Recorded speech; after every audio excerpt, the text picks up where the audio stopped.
আসসালামু আলাইকুম। দেখু ভাইয়ের দর্শকদের সাথে আমার একটা মনস্তাত্ত্বিক বিষয় শেয়ার করি।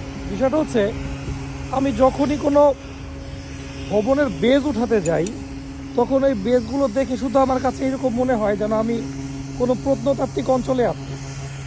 এই বেজগুলো দেখে মনে হয় যেন হাজার বছরের পুরাতন কোনো স্থাপনা, যা কিনা আমরা এর সাথে কাজ করতেছি।